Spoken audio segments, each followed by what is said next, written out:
Try as we may, we never did get that interview with Al Gore. Disappointing, really, because there was so much I wanted to ask him. I couldn't help but wonder, what if? What if I actually got a crack at him in that committee room? What if? What if?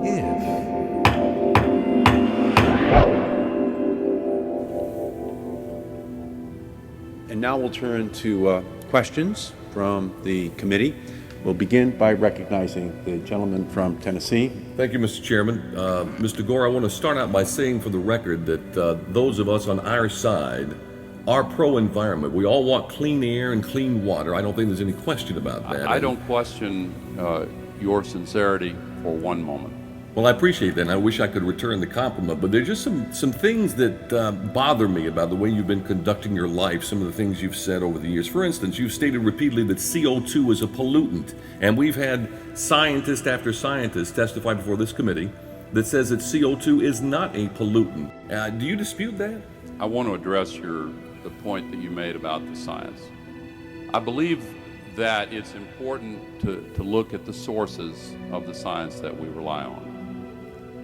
With all due respect, I believe that you have relied on people you have trusted who've given you bad information. Well, I'm glad you brought that up. You know, we've spoken with numerous scientists that contributed to the IPCC report. Matter of fact, we talked with the lead author of the IPCC, and he vehemently disagrees with you as far as what the science is showing.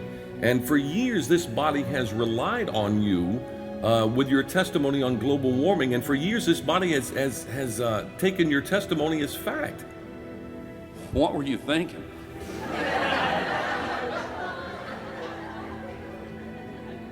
I've been wondering the same thing. Let's get to your own life. In 2007, the Tennessee Center for Policy Research pulled your power bills at your Nashville mansion. They found that you were using more power in a month than the average Nashville home was using in a year. It wasn't very convenient for them to do. Well, convenient or not, they did it, and after the report, you were shamed into taking some action, and you changed a bunch of light bulbs. Now, you did put in geothermal. I have to give you credit for that. But your home still uses 10 times the power of the average Nashville home. That's not very green, Mr. Gore, is it? Now, are you embarrassed by that, or do you think that it makes you look like a hypocrite, or... I'm proud of it. You're proud of it. Do you think there's something wrong with being active in business in this country? No, sir. I don't. But I think you're missing the point. Let me ask you this: since you brought up making money, and there's been a lot of speculation out there, how much of your wealth comes directly from your fear mongering over global warming? I think I'll try to dance around that question. Well, let me throw some figures out. We have heard that you made somewhere in the neighborhood of $100 million off this. Does that sound about right? Yes. No, I think you're right on target. Well, you have multiple houses. You live the life of a king. Now, I want you to really think about this next question. If you had not been able to exploit this issue, how different do you think your life would be about right now?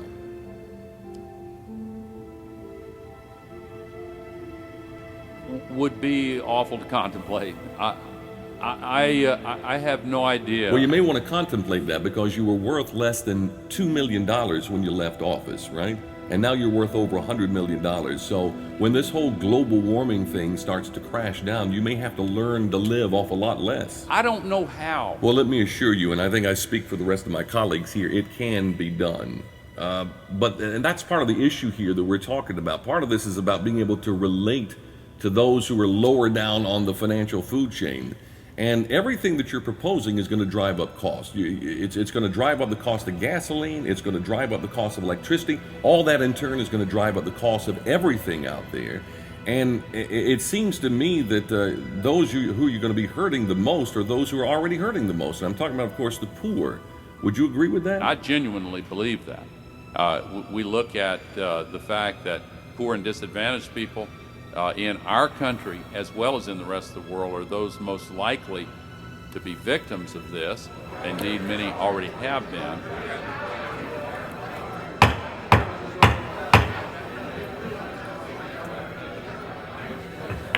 Look, let's get back to your testimony. You testified that over 3,000 scientists with the IPCC spoke unanimously in their report that we are causing global warming. The Met Office says that there are only 152 scientists who worked on that report, and not all of them agreed, by the way, and there were only 9 scientists who worked on the chapter dealing with what might be causing global warming.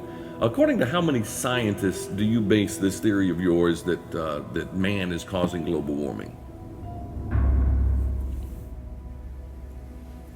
I don't know how to say it. I wish I could find the words. Well, it's not that difficult of a question. Is it 20, 30, 60?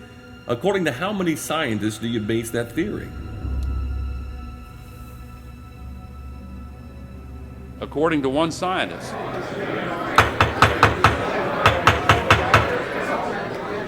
No more questions, Mr. Chairman. I yield back.